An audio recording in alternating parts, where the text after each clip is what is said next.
Hi, everyone. Harry here to talk about a lawsuit filed by 8 dismissed inspectors general by the Trump administration. Now, the administration fired 18 IGs, and only 8 have joined the lawsuit. The lawsuit alleges that the firings were unlawful according to Congress's directives, which indeed they were, and there's no doubt about it. The administration didn't even try to pretend otherwise. That's a common theme with these guys. Congress said if you want to fire an IG, you need 30 days notice. More importantly, you need to give us concrete reasons, something specific about in what respect the IG in question is not doing his job. They didn't try to do it. Now, you can understand why only some have joined the lawsuit. What's really kind of dastardly about many of these dismissals is even if you win an acknowledgement that the administration acted lawlessly, it's hard to get your job back, to just sort of walk in there. Even if you do, you're sort of a kind of a figure that's standing out in the new agency. But maybe they'll ask a court, order reinstatement, and then the administration could say, well, we'll give you 30 days, but they still have to provide cause. And there could be another lawsuit about whatever bogus reasons they try to dredge up, because it's completely clear there is no cause. They didn't have any reason except that they considered them not on the Trump home team.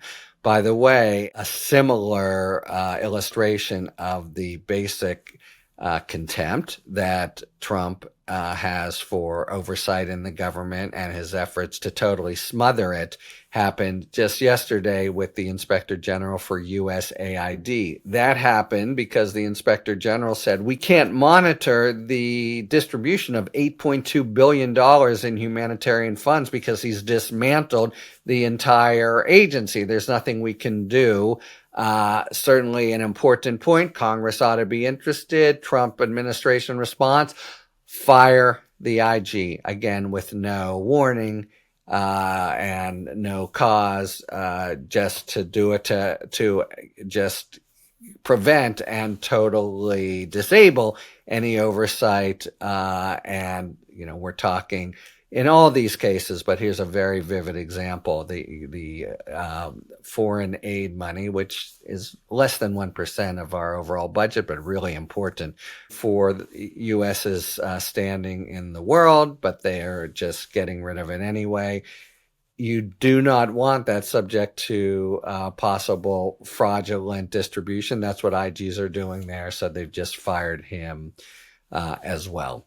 Okay, so we now have this lawsuit, and 8 of them are saying they didn't comply with the law. And, we'll see. There's been a pretty good record in the courts now of ordering the administration to go back and do things lawfully or reinstate. We'll see if these 8 get those remedies. But just in general, the lawsuit is an illustration of at least 2 really dangerous trends in the new administration. One is doing everything they can to just eviscerate oversight, sort of right out of the tyrant's playbook and George Orwell's warnings about tyranny.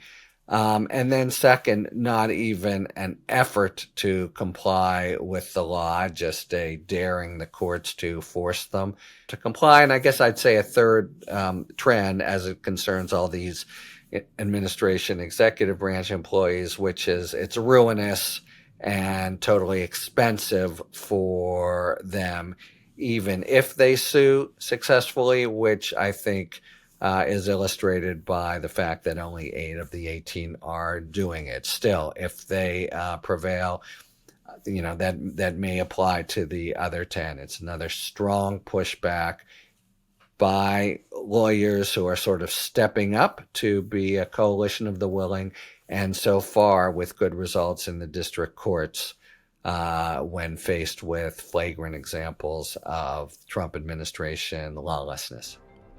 Talk to you later. Thanks for tuning in. If you enjoyed this video and other Talking Feds content, please take a second to like and subscribe. Talk to you later.